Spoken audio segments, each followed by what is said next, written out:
वित्त मंत्री दिया कुमारी ने वर्ष 2026-27 के बजट में शिक्षा, स्वास्थ्य, रोजगार, पर्यटन, सड़क, पेयजल सहित विभिन्न क्षेत्रों के लिए बड़ी घोषणाएं की, लेकिन सिक्कर को संभाग बनाने की घोषणा नहीं होने से शेखावाटी को निराशा ही मिली। वित्त मंत्री ने बजट में विकसित राजस्थान का विजन और भविष्य का ब्लूप्रिंट प्रस्तुत किया। बजट में किसान की कमाई और महिला युवाओं पर फोकस किया गया। बजट में शिक्षा, स्वास्थ्य, पुलिस और अन्य विभागों में करीब 1 लाख नई भर्ती करने, सिक्कर सहित 4 जिलों में नवीन एयरपोर्ट के लिए फिजिबिलिटी स्टडी कराने, सिक्कर, झुंझुनू, चूरू को हेरिटेज पर्यटन इकाई के रूप में अंतर्राष्ट्रीय पहचान दिलाने की घोषणा की गई। वित्त मंत्री ने कक्षा 1 से 8 तक के 40 लाख से अधिक बच्चों को निःशुल्क यूनिफॉर्म देने, नशा मुक्ति के लिए राजस्थान में संघन अभियान चलाने, नई जल नीति, 1000 स्कूलों में AI आधारित लर्निंग लैब की स्थापना करने, आगामी वर्ष में 10 करोड़ पौधे लगाने की घोषणा की है। जिला चिकित्सालयों में साइकोलिंग काउंसलर लगाने, जल गुणवत्ता के लिए मोबाइल टेस्टिंग, झुंझुनू में इंटीग्रेटेड सैनिक कॉम्प्लेक्स खोलने की घोषणा की है। राज्य के वार्षिक बजट पर मिली जुली प्रतिक्रियाएं आई है। भाजपा ने शिक्षा, चिकित्सा, युवा, महिला, किसानों के लिए बजट में की गई घोषणाओं विकसित राजस्थान का सराहनीय बजट बताया है। वहीं कांग्रेस कर्मचारियों और आमजन ने सिक्कर संभाग की घोषणा नहीं करने पर निराशा जताते हुए आंकड़ों का बजट बताया।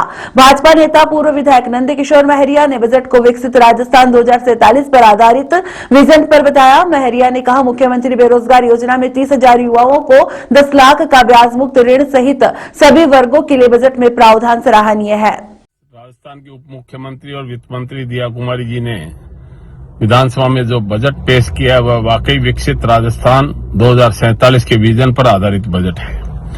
मुख्यमंत्री स्वरोजगार योजना के तहत 30,000 युवाओं को जो 10 लाख रुपए का ब्याज मुक्त ऋण और अनुदान देने की बात कही है वो बहुत ही शानदार है और भर्ती प्रक्रियाओं पारदर्शी बनाने के लिए भी राजस्थान राज्य एजेंसी की स्थापना और 5000 होमगार्डों में भर्ती सराहनीय है। कृषि और पशुपालन में भी विशेष काम हुआ है। गेहूं पे 150 रुपए प्रति क्विंटल का जो अतिरिक्त बोनस दिया गया है वह किसानों को काफी राहत देगा। किसानों के लिए ब्याज माफी और सहकारी ऋणों में राहत भी एक अच्छी बात है। पेयजल आपूर्ति के लिए जो 6,800 करोड़ रुपए का प्रावधान रखा है वह हमारे यहाँ जो पेयजल की समस्या है आने वाले समय में गर्मियों में हर साल रहती है उसमें बहुत लाभदायक रहेगा। लखपति दीदी योजना का भी विस्तार करने की बात उप मुख्यमंत्री जी ने कही है। वाकई यह साइबर अपराधों और राजस्थान में साइबर क्राइम वगैरह को रोकने के लिए और चहुमुखी विकास के लिए एक शानदार बजट है। इसके लिए मुख्यमंत्री भजनलाल जी शर्मा और उप मुख्यमंत्री दिया कुमारी जी का बहुत बहुत हार्दिक धन्यवाद हम करना चाहेंगे। भाजपा एससी मोर्चा के प्रदेश उपाध्यक्ष सेवानिवृत्त संयुक्त परिवहन आयुक्त डॉक्टर भजनलाल रोलन ने कहा, वित्त मंत्री ने भजनलाल सरकार के विजन के अनुरूप बजट पेश किया है। उन्होंने ग्रीन बजट में अरावली संरक्षण के लिए लाए गए प्रोजेक्ट को बड़ा महत्वपूर्ण बताया। भजनलाल जी की जो प्रोग्रेसिव सरकार है उन्होंने अपने विजन के अनुरूप है वो बजट पेश किया है। बजट में विशेष रूप से गरीब, महिलाएं, किसान, युवा और सभी पिछड़े वर्गों का ध्यान रखते हुए सर्वसमावेशी बजट प्रस्तुत किया गया है।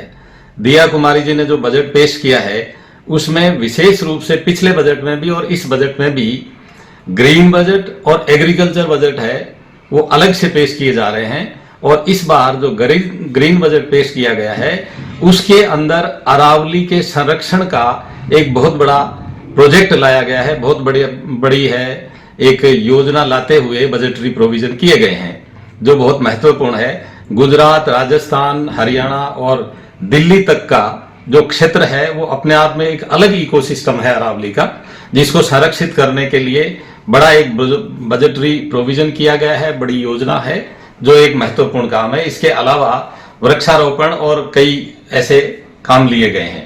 एग्रीकल्चर प्रोडक्शन बजट में एग्रीकल्चर प्रोडक्शन को बढ़ाने के लिए और कृषकों की आय को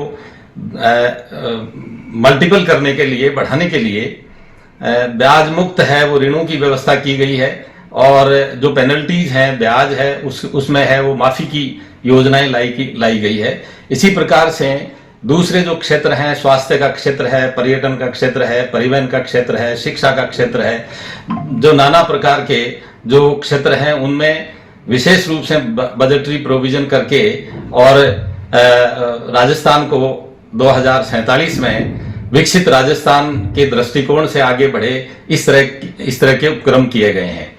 तो कुल मिलाकर के जो बजट आज जो पेश किया गया है माननीय दिया कुमारी जी के द्वारा, माननीय वित्त मंत्री जी के द्वारा, जो उप मुख्यमंत्री भी हैं, उनका जो बजट है वो सर्वसमावेशी है, विकासोन्मुखी बजट है और राजस्थान में जो युवाओं को है वो रोजगार परक जो स्किल डेवलपमेंट का और नारी शक्ति को आगे बढ़ाने का, शिक्षा के क्षेत्र में है वो युवाओं को आगे बढ़ाने का, और इस तरह से सभी जो आयाम है उनको शामिल करते हुए बजट पेश किया गया है। कांग्रेस जिलाध्यक्ष सुनीता गठाला ने भी बजट को निराशाजनक बताया। उन्होंने कहा कि बजट में कोई नवाचार नहीं है। राजस्थान सरकार का जो बजट आया है वो बहुत ही निराशाजनक बजट है। इस बजट से सिर्फ सीकर जिले को निराशा हाथ लगी है। ये हर वर्ग को निराश करने वाला बजट है। इस बजट में जो संभाग की यहाँ छीना गया था इस सरकार के द्वारा, इस संभाग को पुनः बहाल करने की लोगों में एक आशा थी, लेकिन वो संभाग भी बहाल नहीं किया गया। नगर निगम यहाँ की घोषणा होनी चाहिए थी, सीकर नगर निगम बनना चाहिए था। यहाँ से यूडीएस मंत्री सीकर से आते हैं, सीकर को नगर निगम बनाना चाहिए था, लेकिन सीकर को नगर निगम नहीं बनाया गया। इसी के साथ साथ जो यहाँ बहुत बड़ी समस्या नानी बीड़ के पानी की समस्या है, उस समस्या के निदान के लिए काम करना चाहिए था। कोई बजट में घोषणा करनी चाहिए थी कि इस प्रकार से नानी बीड़ के पानी की समस्या का निदान किया जाएगा। इसी के साथ साथ किसानों को के लिए कोई ठोस नीति होनी चाहिए थी इस बजट में, क्योंकि किसान सम्मान निधि के नाम से किसानों को जो चुनावी घोषणा पत्र था भाजपा का, उसमें कहा था कि हम किसानों की सम्मान निधि 12,000 रुपए कर देंगे, लेकिन अभी तक वो चुनावी घोषणा भी इनकी बाकी पड़ी है। इसी के साथ साथ जो बाजरा यहाँ का मुख्य फसल है उसको एमएसपी की गारंटी के साथ खरीदने की जो घोषणा होनी चाहिए थी वो एमएसपी की घोषणा नहीं हुई बाजरे की। इसी के साथ साथ जो यहाँ रोजगार की जो नीति है वो रोजगार नीति के लिए कुछ नहीं किया।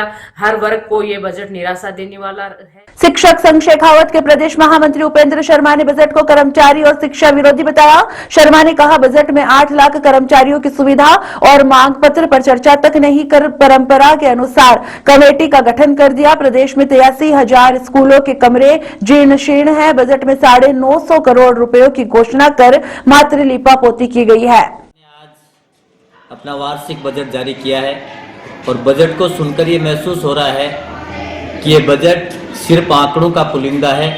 इस बजट में जहां राजस्थान के 8 लाख कर्मचारियों को और उनमें 4 लाख शिक्षकों को बहुत बड़ी उम्मीद थी, आज उन उम्मीदों पे पूरी तरह से पानी फिरता हुआ नजर आ रहा है। जहां कई प्रकार की डिमांड्स कर्मचारी कर रहे थे, उन डिमांड्स के ऊपर सरकार ने सिर्फ कमेटी बनाकर इसको इतिश्री कर दिया है। शिक्षा के ढांचे को मजबूत करने की उम्मीद थी, लेकिन शिक्षा में किसी प्रकार की कोई भर्ती का प्रावधान नहीं किया गया, किसी प्रकार की घोषणा नहीं की गई है। जहां 83,000 कमरे और 3768 स्कूलों को अभी हाल ही में जर्जर घोषित किया था और माननीय न्यायालय बार बार सरकार को फटकार लगा रहा था, लेकिन उसके बावजूद भी मात्र 950 करोड़ रुपए के बजट का प्रावधान किया गया है, जो ऊंट के मुंह में जीरे के समान है।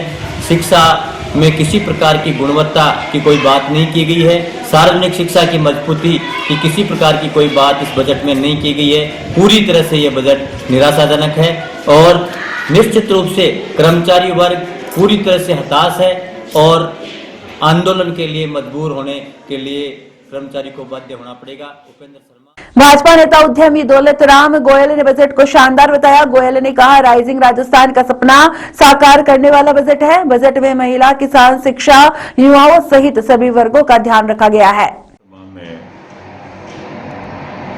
हमारी माननीय उप मुख्यमंत्री और वित्त मंत्री दिया कुमारी जी ने शानदार बजट पेश किया है। हमारे लोकप्रिय मुख्यमंत्री भजनलाल जी शर्मा जो राइजिंग राजस्थान का सपना लेकर 2024 में प्रधानमंत्री जी द्वारा बहुत बड़ा एक सम्मेलन करवाया था, उस सपने को साकार करने का ये बजट है। युवाओं के लिए 10 लाख युवाओं के लिए ऋण मुक्त ब्याज योजना लेके आए हैं।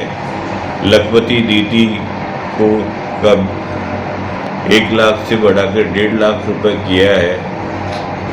किसानों के लिए गेहूं के अंदर 150 रुपये बोनस प्राइस की है और युवाओं के लिए काफ़ी शानदार बजट है। लघु उद्योगों के लिए काफ़ी शानदार बजट है। 600 ट्यूबवेल खुदेंगे, 12,000 हैंडपम्प लगेंगे, पानी की योजनाओं का काफ़ी विस्तार होगा और यमुना जल के लिए 32,000 करोड़ रुपए का उन्होंने प्रावधान रखा है और 3600 करोड़ रुपए नई सड़कों का जाल बिछाएंगे।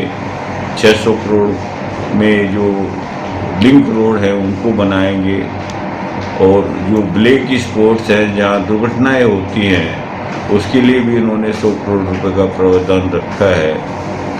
इस बजट से राजस्थान का युवा, आम व्यापारी, किसान, नागरिक, महिलाएं सभी बहुत ज़्यादा प्रसन्न हैं और ये राजस्थान को बहुत आगे तक ले जाने के लिए ये बजट माननीय उप मुख्यमंत्री दिया कुमारी जी ने आज विधानसभा के पटल पे पेश किया है। मैं राजस्थान सरकार का आभारी हूँ और वित्त मंत्री जी का आभारी हूँ कि उन्होंने राजस्थान की जनता को इस बजट के माध्यम से कई सौगातें दी हैं। राजस्थान शिक्षक संघ शेखावत की जिला मंत्री फारूक अली ने कहा, बजट में कोई नवाचार नहीं है, कर्मचारियों के लिए कोई घोषणा नहीं की गई है। आज तीसरा बजट उप मुख्यमंत्री दिया कुमारी जी ने सदन में रखा। हालांकि शिक्षा विभाग को इस बजट से बहुत उम्मीद थी, लेकिन ऐसा कोई भी उम्मीद, ऐसी कोई भी परिकल्पना जो हम सोच रहे थे वो पूरी नहीं हुई है। सरकार ने जर्जर भवनों के निर्माण के लिए 300 विद्यालयों में 450 करोड़ का बजट स्वीकृत किया, जो कि बहुत कम है। सरकार ने हजारों की संख्या में कक्षा कक्ष और जो स्कूल भवन है उनको जर्जर घोषित करते हुए जमींदोज करने का निर्णय दिया था, लेकिन इतने बजट में ये कुछ भी नहीं हो पाएगा। आंगनबाड़ी केंद्रों में 3 से 6 वर्ष तक के लिए नामांकन की बात कही है, जबकि 5 वर्ष के बच्चे का विद्यालय में नामांकन होना चाहिए। इस निर्णय से सरकारी विद्यालय हैं उनमें नामांकन की कमी होगी। नियमित भर्तियों की जहां तक बात है, संविदा भर्तियों की बात की गई, लेकिन कोई भी नियमित भर्ती की अभी तक सरकार ने कोई घोषणा नहीं की है। कर्मचारी जगत उम्मीद कर रहा था कि 7, 14, 21, 28 की एसीपी का लाभ उन्हें मिलेगा। कई दिनों से मांग भी थी, लेकिन सरकार ने इस ओर कोई ध्यान नहीं दिया। 800 विद्यालयों को चरणबद्ध तरीके से कर्मोन्नत करने की बात कर रहे हैं, लेकिन अभी तक जो पहले के कर्मोन्नत विद्यालय हैं उनमें भी शिक्षकों के पद हैं वो स्वीकृत नहीं किए गए हैं और न कोई वेतन विसंगति दूर करने के लिए सरकार ने कोई प्रावधान किया है। इस तरीके से देखा जाए तो शिक्षा के क्षेत्र में और बेरोजगारों के क्षेत्र में ये बजट है वो नाकाफी है। जिस बात की उम्मीद थी वो उम्मीद किसी भी हाल में पूरी नहीं हो रही है। मैं फारूक अली खान, जिला मंत्री।